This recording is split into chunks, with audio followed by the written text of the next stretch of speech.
अस्सलाम वालेकुम, welcome back to my kitchen corner के साथ। उम्मीद है कि मेरी सब बहनें अपने घरों में खुश होंगी। अल्लाह ताला सबको अपनी अमान में रखे, बुरी आफात से बचाए, आमीन सुम आमीन। जी तो जनाब, आज बनने वाला है मेरे किचन कॉर्नर में ठंडा ठंडा खट्टा मीठा कच्चे और पक्के आम का शरबत। ये सिर्फ और सिर्फ केरी का शरबत नहीं है, इसमें दोनों किस्म के आम शामिल हैं। और ये जो शरबत है ना, ये नहायत ही मज़ेदार, शानदार और गर्मी में गर्मी दूर करने वाला जादुई शरबत भी इसको हम कह सकते हैं, जो कि छोटे बड़े मेहमान मेज़बान सब शौक़ से पीते हैं। होता ही इतना खट्टा मीठा है और गर्मी का असर भी दूर करता है।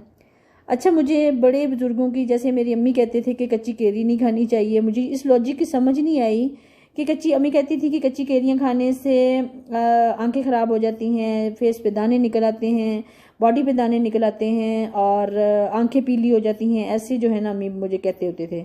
तो मुझे वैसे इस चीज़ की समझ नहीं आई कि अगर केरी जो है इसकी तासीर गर्म है तो इसके शरबत की तासीर ठंडी कैसे होती है। अच्छा, इसमें कोई लॉजिक होगी तो बड़े बुजुर्ग कहते हैं ना, इसमें ठीक ही कहते होंगे, जो भी कहते हैं बड़े, उनको बहुत ज़्यादा, हमसे कई गुना ज़्यादा, हमें तो कुछ भी पता नहीं होता, उनको ज़्यादा पता होता है। जी तो हम रेसिपी स्टार्ट करते हैं। सबसे पहले मैंने 2 कच्चे आम लिए हैं। कच्चे आम, केरियों तो अब मौसम नहीं है, ना ही अब केरियाँ आ रही हैं, क्योंकि मैंगो जो है ना वो पक चुके हैं।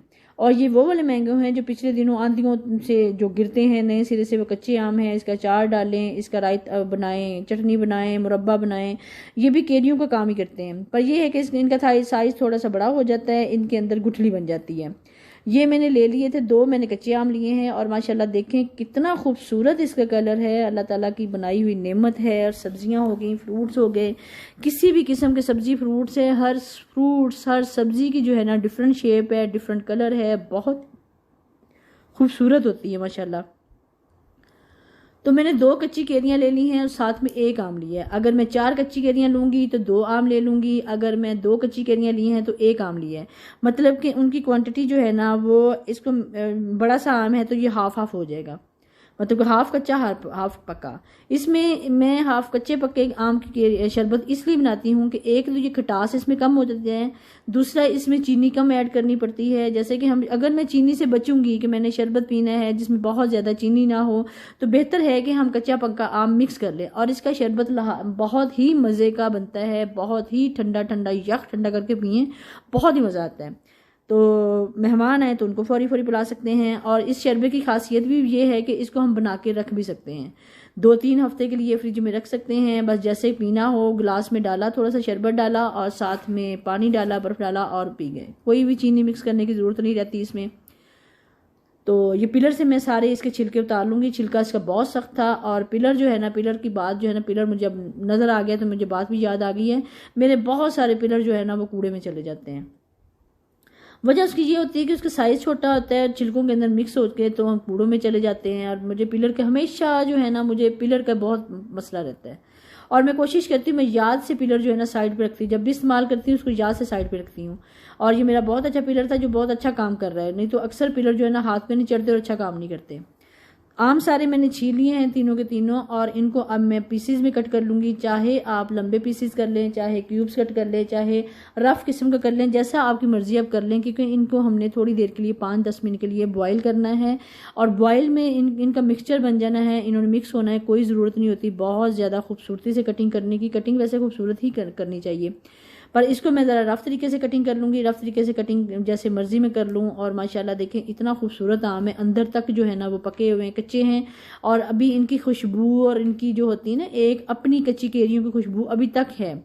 केरी की तो बहुत ज़्यादा खुशबू आती है और इसकी खुशबू इतनी तो नहीं है, पर है अभी भी।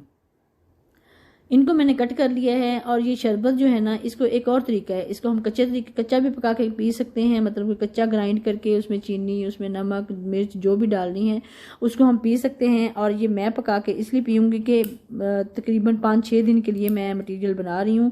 जैसा है कि बाहर गर्मी से आए, एकदम गर्मी से आए तो कुछ खट्टा मीठा खाने पीने को दिल करता है, तो इसका शरबत जो है ना फौरी फौरी बन जाए। मुझे नए सिरे से मेहनत ना करनी पड़े कि मैं आम काटूँ, केरियाँ काटूँ, फिर उनको पकाऊँ, फिर बनाऊँ। इससे हमारी थोड़ी बचत हो जाती है। सारी मैंने केरियां कट कर ली हैं। इनको कट करने के बाद अब मैंने इसको देगची में डालना है। अच्छा, यहाँ मैं एक बात बताती हूँ कि इसमें बहुत ज़्यादा पानी ऐड नहीं कर रहा, बस 1 गिलास के करीब इसमें पानी ऐड करके इसको 5, 6, 7 मिनट के लिए उबलने के लिए रख देना है, जैसे ये थोड़ी थोड़ी गल जाएं। बहुत ज़्यादा गलाने की भी ज़रूरत नहीं है, बहुत ज़्यादा इसको पकाने की भी ज़रूरत नहीं है, और पास खड़े होकर पकाना है ताकि इसका पानी नीचे ना लग जाए, पानी खुश्क ना हो जाए और केरियाँ और आम जो है ना नीचे ना लग जाए। जो पका आम है ना, इसकी ग्रेवी जल्दी बन जाती है और नीचे लगने का खदशा जल्दी होता है, और उसमें स्मेल भी आती है अगर नीचे लग जाए तो। इसमें मैंने 6-7 पुदीने की पत्तियां ऐड कर दी हैं ताकि ये भी साथ इसकी खुशबू भी आए और ये भी साथ पक जाए। जब ये अपनी खुशबू छोड़ती हैं पुदीने की पत्तियां तो बहुत शानदार किस्म की खुशबू आ रही है। कच्चे पक्के खट्टे मीठे आम की खुशबू हो गई, साथ में पुदीने की खुशबू हो गई। ये तीनों मिला के ना तो किचन का माहौल इन्होंने बहुत ज़बरदस्त बनाया हुआ है। और अब ये देखें जनाब, गल चुके हैं और इतनी देर ही लगती है गलने में, बहुत ज़्यादा देर नहीं लगती। इनको बिल्कुल हलवा टाइप भी नहीं करना, बस इसका पानी खुश्क हो जाए, इतना सा पानी रह जाए तो आपने आग बंद कर देनी है। आग बंद करने के बाद इसको ठंडा रखना है, कम से कम आधा घंटा 15 मिनट तो लग ही जाएंगे ठंडा होने के लिए। तब तक हम घर के और काम कर लेते हैं। अच्छा, तो ठंडा होने के बाद इसको मैं अब जग में ऐड करूंगी। सारे का सारा मटेरियल मैंने इसमें डाल दिया है ताकि थोड़ा सा पानी इसमें डाल के हम इसको अच्छी तरह ग्राइंड कर लें। अच्छी तरह ग्राइंड करने का मकसद ये होता है कि इसके अंदर कोई भी किसी किस्म का पल्प ना रह जाए, जो कि बच्चे पिएं तो वो नखरे करें कि मुंह में ये आ रहा है वो आ रहा है। अदरवाइज इसके अंदर होता कुछ नहीं है, इसके अंदर कोई पल्प नहीं होगा, ना तो इसमें मैंगो का छिलका है, ना इसमें पुदीने की कोई बचत होनी है। जो 4-5 पत्तियां डली हैं तो उन्होंने ऐसे ही चले जाना है, ठीक है। और ये मेरे 12 से 13 गिलास बन जाने हैं ईजीली। इसमें मैंने अगर 12-13 गिलास बनने हैं तो मैंने 6 चम्मच टेबल स्पून इसमें मैंने चीनी ऐड कर दी है। 1 टेबल स्पून इसमें मैंने नमक ऐड किया है। ½ टी स्पून इसमें ज़ीरा ऐड किया है और ½ टी स्पून इसमें मैंने ब्लैक पेपर ऐड की है, मतलब काली मिर्च ऐड की है। उसको करने के बाद इसको अच्छी तरह मैंने ग्राइंड करना है। अच्छी तरह ग्राइंड का मतलब बिल्कुल मलीदा टाइप बन जाए। उसके बाद जनाब जग में मैंने बर्फ़ डाली है। बर्फ़ डालने के बाद जितना हमें यूज़ करना है, जैसा कि जग में अगर इस जग में 6 गिलास पानी बनता है और मुझे 1 गिलास के करीब इसमें मैंने वो मटेरियल डाला है, थिक सा मटेरियल था और माशाल्लाह बहुत ज़बरदस्त थिकनेस इसमें आई है और अच्छा बन गए हैं। आप इसको जब बना रहे हों उसको चेक करके देख लें, अगर अच्छा उसमें थोड़ा सा पतला हो तो उसमें और ऐड कर लें, अगर नॉर्मल हो तो उसको ऐसे ही रहने दें। और ये बहुत पतला भी अच्छा नहीं लगता और बहुत थिक भी अच्छा नहीं लगता। इसके कलर देखें माशाल्लाह कितना खूबसूरत आया है। अगर ये कच्ची केरी का होता ना तो इसका कलर ग्रीन आ जाना था, लाइट ग्रीन आना था। अब इसमें एक पका हुआ आम भी शामिल था तो इसका कलर बहुत ज़बरदस्त आया है। और अब दूसरे जग में देखें कि मैंने एक गिलास से भी थोड़ा इसमें ऐड किया है और साथ में मैं इसमें पानी ऐड करूँगी, ठंडा पानी ऐड करके। अब 6 गिलास एक जग में बन गए, 6 गिलास एक जग में बन गए। अभी भी मेरा मटीरियल बचा हुआ है। बस ये बनाने का मकसद जो है ना, हालांकि पीने वाले हमारे घर में थोड़े हैं और सारे गिलास बनाने का मकसद ये था कि आपको आइडिया हो जाए कि हम 2 केरी से और 1 आम से कितना मटेरियल बना सकते हैं और कितने गिलास हम इजीली इंजॉय कर सकते हैं। बहुत शानदार खट्टा मीठा और बिल्कुल भी इसका नॉर्मल मीठा था, नॉर्मल खटास थी और नॉर्मल, इसमें कोई नींबू ऐड करने की ज़रूरत नहीं है, कोई सिरका ऐड करने की ज़रूरत नहीं है।